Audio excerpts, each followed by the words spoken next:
Well, hello everyone. I hope that what I go through in this opening lecture will be sufficient of a teaser to see some of you back for the subsequent ones I intend to deliver. My motivation in taking on this professorship was effectively to shine a light on the workings of the family justice system, which too often is described as secret and remote.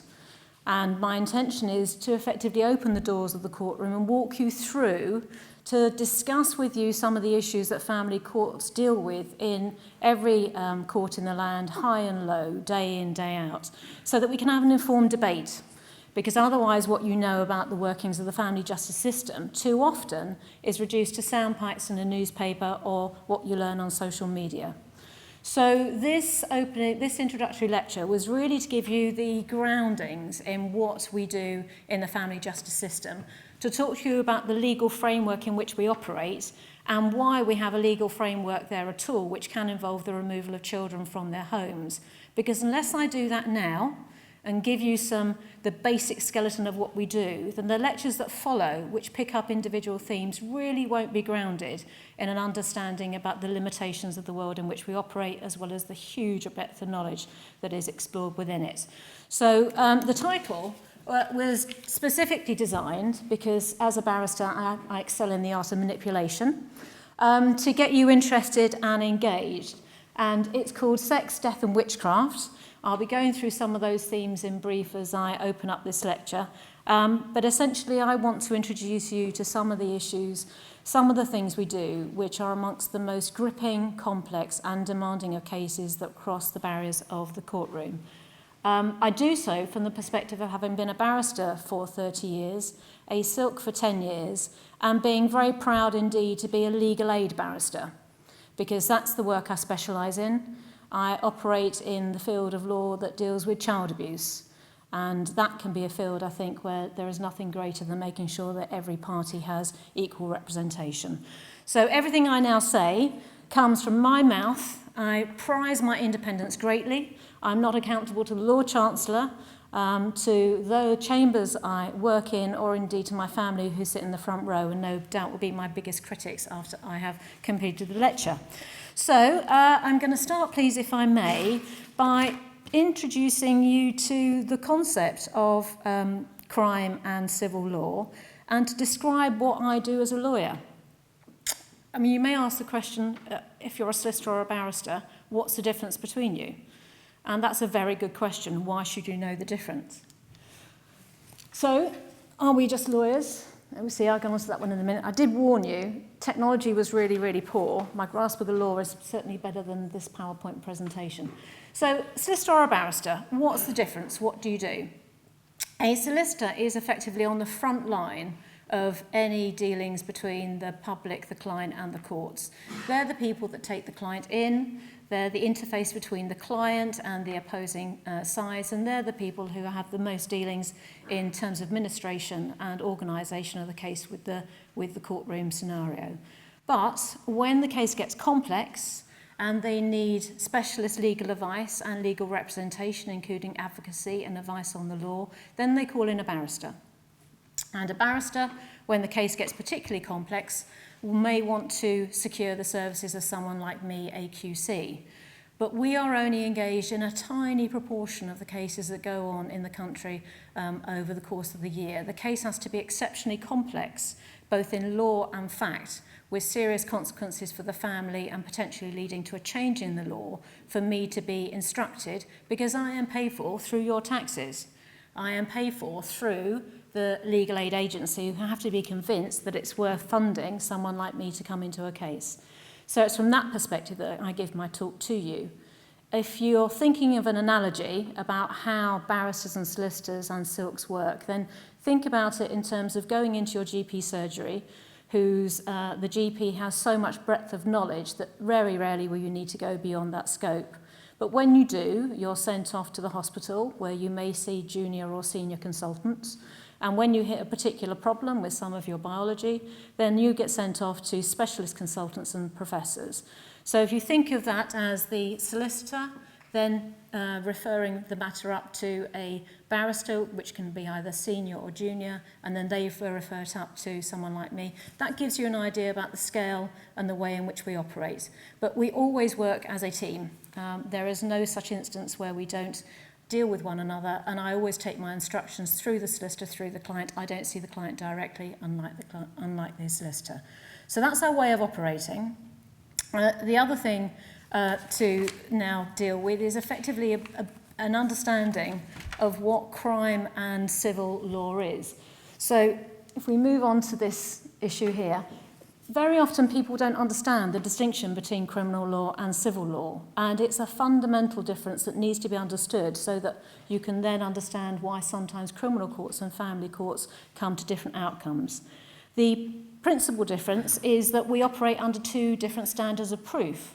So in criminal law, a case will have to be determined beyond all reasonable doubt, and in civil law, you're going to determine the case on the balance of probabilities.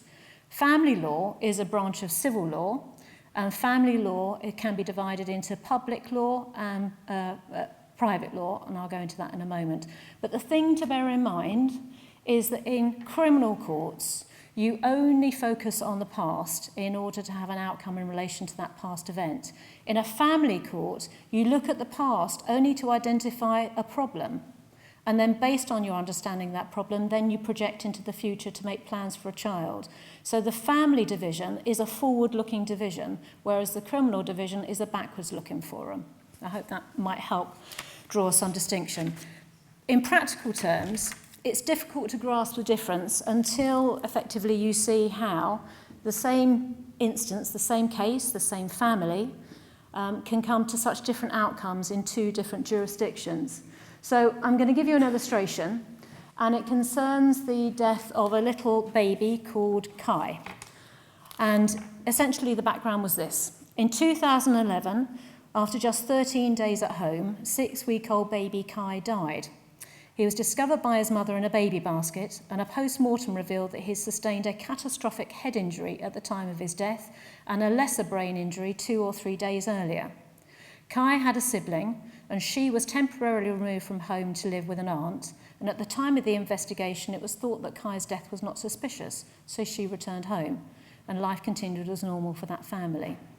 But there became a re-investigation was opened, and that investigation revealed some concerning circumstances around Kai's death, as a result of which the local authority brought the matter back to court and were able to tell a judge what the new evidence was, leading to the fact that A, Kai's sibling was removed into care, and she remained in care while the family court heard about the circumstances of Kai's death. They needed to learn about that to understand whether or not Kai's sister needed protection from anyone within the home, which would have been the case if Kai had met his death at the hands of one of them. And then we come to the different outcomes.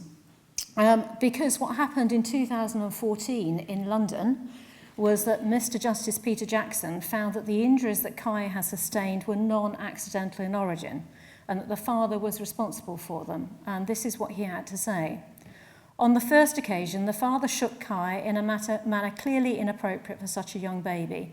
On the second, the father struck Kai's head against a hard surface with enough violence to fracture his skull and cause fatal brain injuries. He realised that Kai had been hurt, but instead of seeking help, he put him in his Moses basket in the bedroom, hoping all would be well and determined to conceal what he had done. Kai died as a result.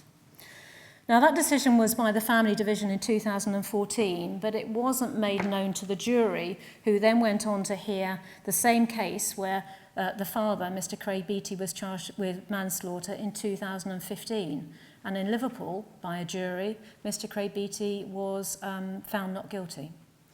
That led to a furore in the papers to understand why it could be that two different courts in two different jurisdictions in two different areas of the country had looked at the same facts in relation to the same baby and the same accused and come to such fundamentally different outcomes. And I bring that to attention because it enables me to tell you why you can have different outcomes then, as indeed now, in these two jurisdictions. So it's a prosecution between the Queen and the defendant being Mr. Beattie. There are different rules of evidence. The criminal jurisdiction has much tighter rules of evidence. Hearsay, for example, is not admitted, and when there are arguments of law, the jury are sent out. The press and public are allowed into every criminal court in the land, and that's an indication of the fact it's heard in public, and that's why you see barristers wearing wigs and gowns. The jury is in charge of the fact. The judge is in charge of the law, but the jury has absolute responsibility over the verdict that's delivered. And the verdict is delivered on the basis of beyond reasonable doubt. Are you satisfied so as to be sure? And the burden is on the prosecution to prove their case. The outcome is guilty or not guilty, and if the defendant is found guilty, it's the judge that determines the sentence. Compare that to the family division. The case in that instance is between the state in the form of a local authority against the parent, and in this instance, not simply Mr. Beattie, the father, but also his wife. And it also involves the child. A little known fact that should be greater known is that in any family case, the child is separately represented. They have their own bank of solicitors, and they have a case that can be argued independent of anything that the family have to say and independent of what the local authority have to say, and long may that continue. The evidence that we can admit in care cases is far wider. We're allowed hearsay in. If we get experts' reports, have to disclose the outcomes even if they're unfavourable to our client. The public are not admitted into our courts, and that's because we need to preserve the anonymity of the children whose futures are being debated within it. The press can come in, but there are restrictions on what they can report during the trial and after, which is why you get accusations that we're hearing cases in secret. We don't wear wigs and gowns, and that's a natural corollary from the fact that we're hearing cases in private. I don't like wearing a wig and gown, and I do if I go in the higher courts, because I think that makes us different. And as barristers, we aren't different. We are there performing a function, and as soon as I put a wig and gown on, that's an immediate barrier between me and my client. And my clients have seen too many suits to want to see another one, this time dressed up in 18th century costume. In our cases, there is no jury. The judge decides everything. He's in absolute charge of the fact, and he applies the facts to the law, and he will resolve the case on the balance of probabilities. And that's because the child's welfare is paramount. And the judge makes the orders, which may be either the child can return home, or if not, he'll deal with issues such as adoption and fostering. So that's a basic run-through on what the difference is between care and crime. And I've mentioned public and private family law. And I'd like, if I may, to tell you what the difference is between those two types. If I ask and throw the word family into this hallway and ask what comes to mind, if you're in a good mood, you'll think love, attention, affection, loyalty. If you're in a bad mood, you'll be thinking separation, divorce, and arguments. What you may not think about is a situation where the argument isn't between parent and parent, but it's an argument between the state and the family with the child at the centre of the argument. Because these are the cases that involve concerns the child is at risk of harm within the family home, no longer protected by its parents, but at risk for them. And in those situations, the state intervenes and brings court proceedings, and that's public law. So that's the area of work I work in. I've already indicated about the burden of proof. When I go on to talk about what happens in public law, there are three tenets that you need to keep hold fast of. The first is the burden of proof, the second, standard of proof, and the third is the circumstances that can lead to a removal of a child, where a threshold has to be crossed for that decision to be made by the judge. It's not the case that social workers can simply turn up at a parent's home and remove a child. It may feel that way because the proceedings may pass very, very quickly indeed, but the social worker doesn't have the power to do that. All they have the power to do, if they are concerned, is to put the evidence together and to take the matter to court, but it's the court that decides if a child is safe to remain at home or if it should be removed. And that doesn't happen and shouldn't happen if proper process is followed, without notice being given to the parents about what has happened and without an opportunity for the child to be represented.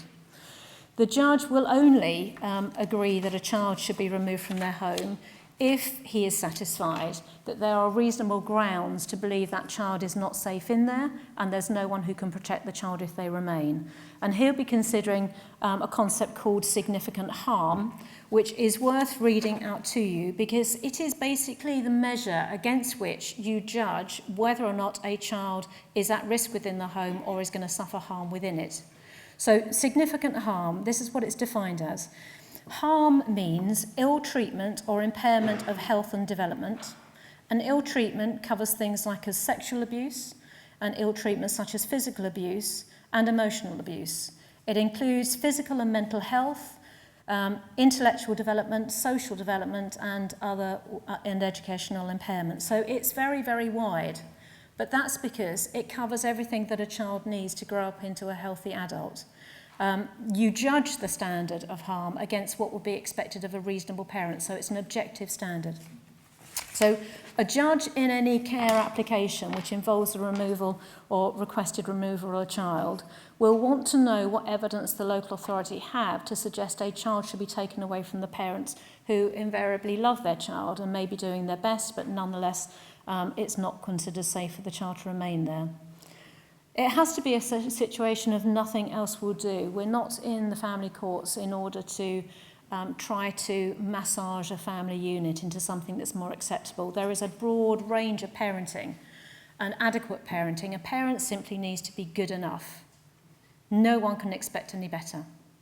And that is why one needs to think very carefully about the evidence that's being produced by the local authority.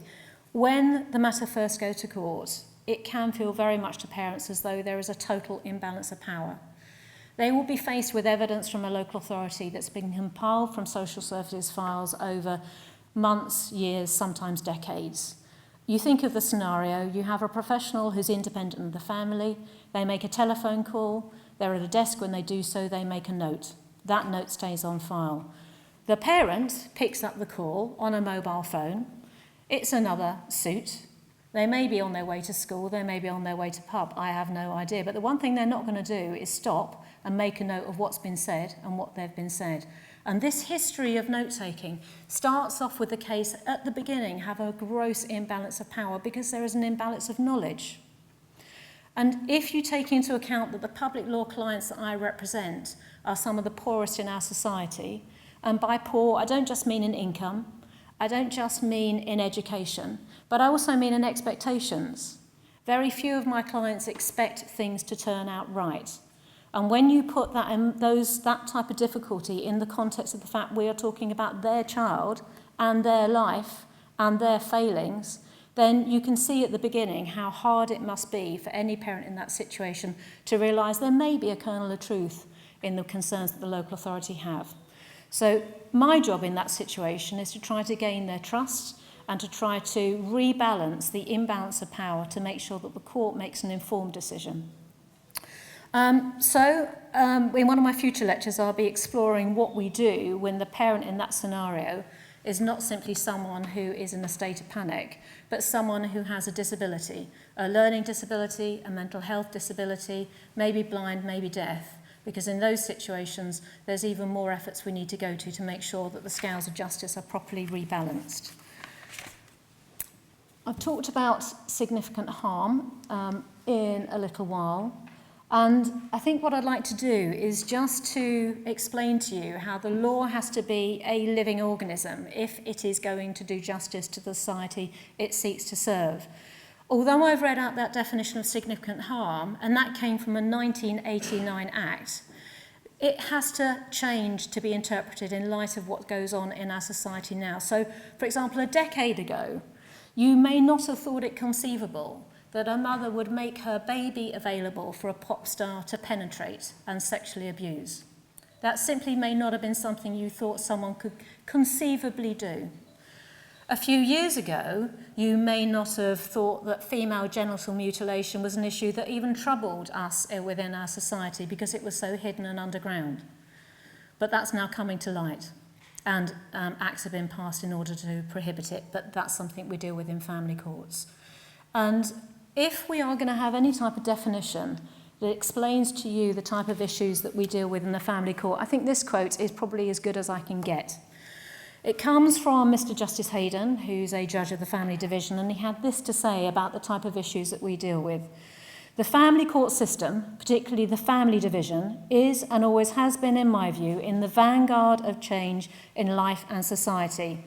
Where there are changes in medicine and in technology or cultural change, so often they resonate first within the family. Here, the type of harm I've been asked to evaluate is a different facet of vulnerability for children than that which the courts have had to deal with in the past. What was he talking about?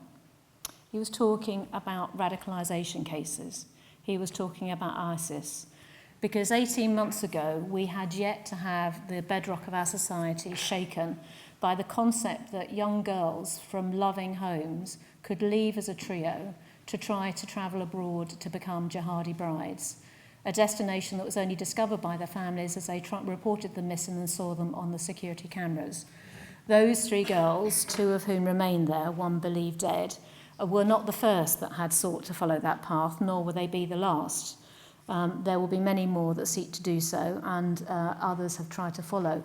These are the type of cases now that the Family Division is dealing with on a regular basis. So it's an illustration of how the law has to adapt in order to deal with the changes and demands of society. When any of these cases come to court, the judge has a heavy responsibility. The judge has to decide if a child has been harmed or is at risk of harm in its family, who poses a risk to them, and if they are at risk, if there's anyone there that can protect them.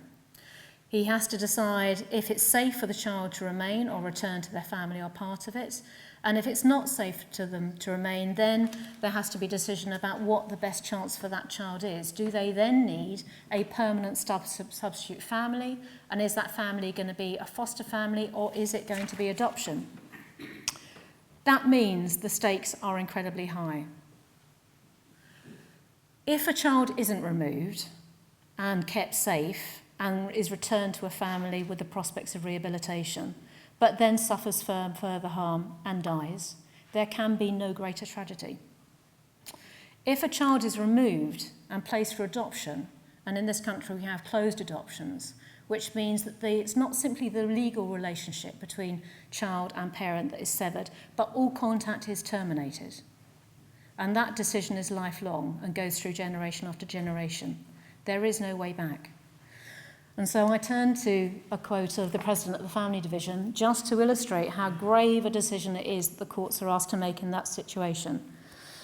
With the state's abandonment of the right to impose capital sentences, orders of the kind which family judges are typically invited to make in public law proceedings are amongst the most drastic that any judge in any jurisdiction is ever empowered to make.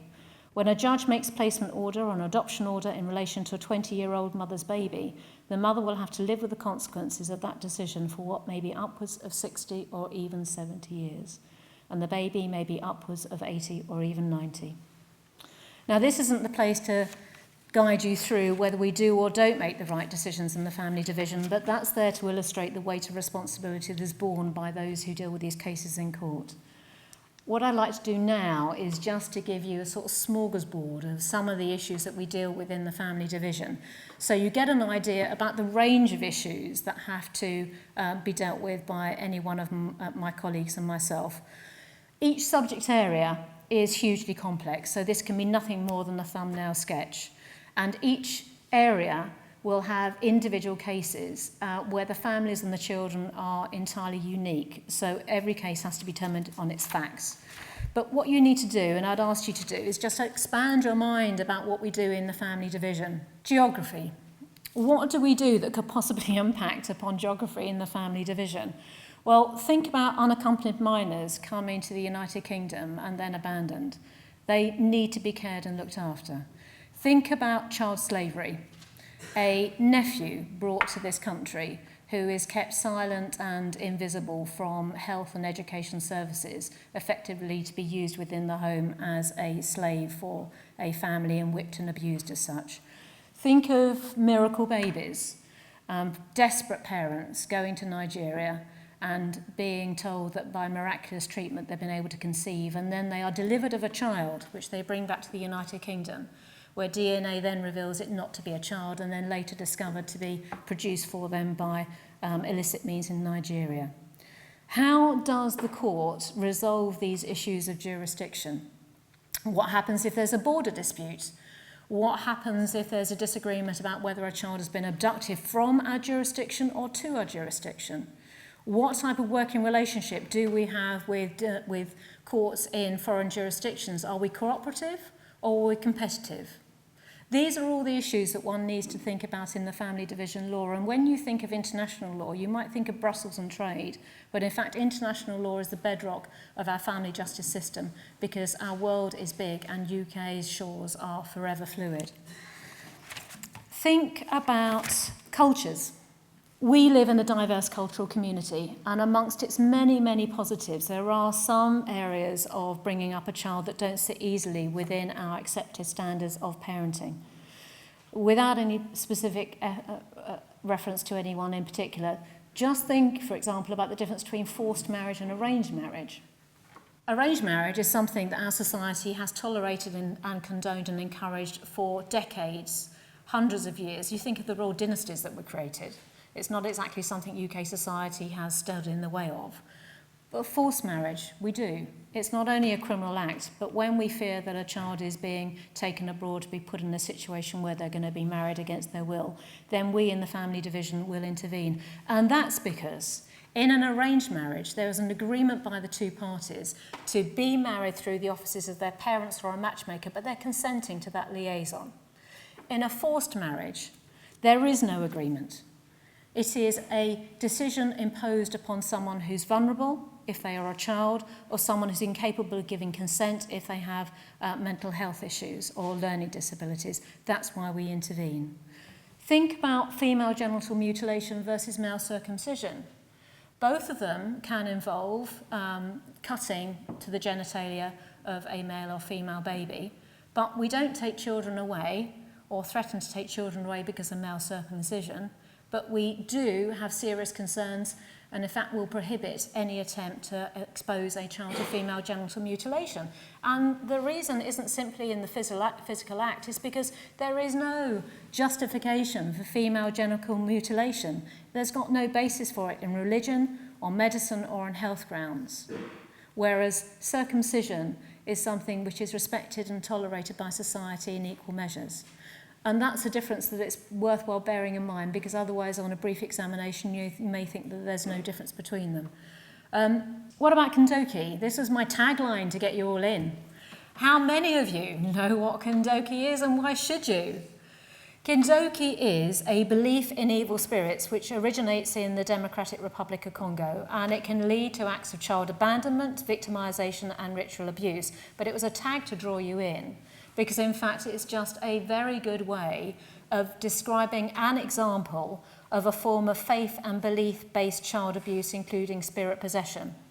It means that the child who's a victim of this can be accused of witchcraft, they can be accused of being possessed by spirits, they can be subject to ritualized abuse, exorcisms and sadistic abuse. And that can be imposed upon them in a number of ways, by beating, burning, whipping, cutting, stabbing, strangulation, imprisonment. It can mean that they are ostracized from their family and their society, or it can mean they're targeted by their family or their society. It is difficult to conceive that that goes on within our country, but it does, and it is not confined to any one faith, nationality, or ethnic community. Don't believe that it is. That's an area that we deal with in the family division. Sex. If you think about sex and abuse, you may think about stranger abuse and adoption. Traditionally, you may think about that being an adult male abducting a child. But in the world I work in, that is not the type of world we have to walk through. We deal with situations where the abuse can be intergenerational. Grandfather, father and son.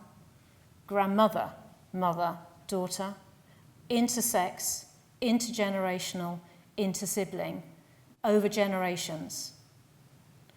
What do you do in that situation where a child who has been the victim of abuse becomes an abuser themselves by starting to perform the same acts upon a more vulnerable sibling? It's easy enough to decide what to do, it's an adult and a child, but think what you would do in the family division where you're having to make decisions about separation of siblings in that type of scenario.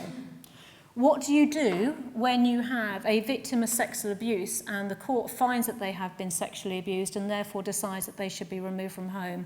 But that child is in their teens and they don't like being in care. It's an alien environment and they have become so used to their experiences within the home that they have normalised their belief, their practices, and they vote with their feet. What do you do? I'll talk about that in a future lecture. Politics. The courts are not the guardians of morality. We all have the right to fail as parents. We all have the right to hold beliefs that others may find objectionable. We all have the right to make mistakes. Our only responsibility of parents is to be good enough. And there can be no better, I think, way of describing the range of reasonable behaviours by a parent that have to trespass into the risk of significant harm to try to identify why we don't intervene in all the cases that sometimes come to your attention in the news. This is what the president of the family division had to say. Many parents are hypochondriacs. Many parents are criminals or benefit cheats. Many parents discriminate against ethnic or sectional minorities. Many parents support vile political parties or belong to unusual or militant religions. All of these follies are visited upon their children who may well adopt or model them in their own lives, but those children could not be removed for those reasons. We are all frail human beings with our fair share of unattractive character traits which sometimes manifest themselves in bad behaviours which may be copied by their children. But the state does not and cannot take away children for parents who commit crimes, who abuse alcohol or drugs, who suffer from physical or mental illness or disabilities, or who espouse antisocial, political or religious beliefs, because that's not the court's function. The court's function is only intervene when a child is at risk of harm or has been harmed, not because the state disagrees or condones with the way in which the parents are living their lives. Religion. Radicalisation, I've already mentioned. It is a subject which is increasingly occupying our time. In the UK, we protect someone's right to express their beliefs freely so long as they don't harm children or break the law in so doing. But when those beliefs impact upon a child, for example, a child found in a car, stopped and detained at the airport, en route to what is thought to be war-torn Syria, then we intervene to protect that child because otherwise it exposes that child to a risk of very serious or harm or death. It's a war zone.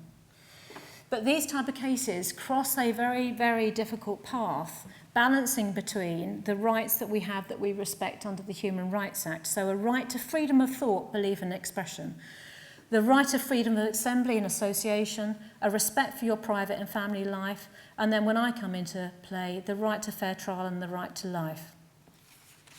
It's a complicated area. What about matters scientific?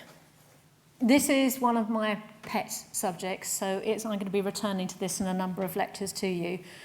Babies die at home in parental care, and the family court has to determine if death comes about through violence or through a benign cause mimicking abuse. Science is constantly evolving, and miscarriages of justice we know have happened with parents wrongly accused of shaking their child to death based on scientific research and a hypothesis genuinely held, but then later discarded and refined as science develops. We use a concept called the triad in order to try to cast some light on what may have led to the child's death. The triad is essentially a constellation of medical findings looking at bleeding in the brain, bleeding in the eyes, and brain dysfunction. It is thought that that type of injury is caused through a child being shaken through excessive force. You may know these type of cases as shaken babies. I don't like that phrase. I refer to them as non-accidental head injuries, or even alleged non-accidental head injuries. What about the cases where a child has so many fractures that the local authority feel that that child has effectively been tortured since birth, with its limbs being manipulated and broken by the parents? But then you later find out that that child is not only vitamin D deficient, but suffers from rickets. What happens to the parent in that scenario? In one aspect, they are criticised as the torturers of a vulnerable baby. In another, they're the ones that are the victims, being accused of doing something hateful to the child they love. That will be the subject of 2 of my lectures, including a specific case example in which I was involved. Matters medical. Two cases that you may remember that have come to light. Matters of life and death. There was a case before the High Court a couple of years ago which led to the attention of the press because there was a seriously ill child whose tumour needed urgent radiotherapy, and whilst the medical team was advocating traditional therapy, the mother wanted alternative medicines to be tried. The court was asked to intervene, and in that instance decided that radiotherapy was the right answer. What of the parents, though, who believe that life-saving proton beam therapy could save their child without the conventional side effects of conventional radiotherapy? But that's unavailable in the United Kingdom, and the treating medical team don't support or propose it. What happens in that scenario if the parent, believing they're doing the best for their child, takes the child out of the country, seeking treatment in Hungary? Does the court intervene, arrest the parents, place the child in the nearest hospital, and then require the child to come back to the United Kingdom to continue the medical treatment that the UK doctors ascribe? Or do they explore the science and allow the family and the child to continue to Hungary to get the proton beam therapy? That's the case of Asa King, and you may remember the outcome. The child went to Hungary, the treatment was successful. How does the court decide to intervene in these decisions, and how does it come to its conclusions, which can be so enormous for the family and the child? They come to the court as an emergency. They will hear medical evidence. The parents will be represented, as will be the child. But one can't say by just giving you that list that these are not the most emotive and difficult areas that a court can possibly consider. What happens when a court in the family division is asked to decide whether conjoined twins should be separated, and so by doing kills one baby but potentially has the life of saving the other? What do you do when a parent doesn't want the life support system turned off for their child, but the doctors say it can't be continued any longer and it's cruel to do? They come to the family division. These are genuinely matters of life and death that we'll deal with within the family division, and I can put it no more profound or stronger than that. So, closing remarks. Child abuse is the stuff of nightmares, but so too is to be wrongly accused of shaking, harming, injuring, sexually abusing the child that you love. We no longer live in an age where the child can be treated as a chattel. From the point of birth, a child has its rights to live a life free of being subjected to significant harm or abuse within its family. And that right to be brought up free of significant harm matters more than the right of the parents to care for a child, because the child's welfare trumps everything. As a lawyer, I get involved in these cases and inherit cases from my junior colleagues and from the solicitors who work so hard and tirelessly in order to do right by their clients. Parents can't walk away from a family court unless they walk away from their child. Very few parents ever do that. The bonds of love are too strong for that to happen. However poor a parent they may be,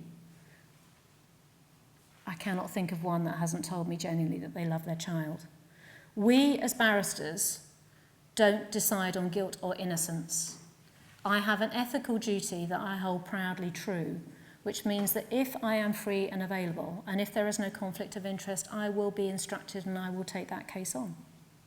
It's not up to me to refuse a case because I don't like the person, because I don't like what they say, and I don't like what's alleged against them. My job is to represent them because I am not the judge. That's the judge's responsibility to decide if the parent has done the things that they are accused of doing.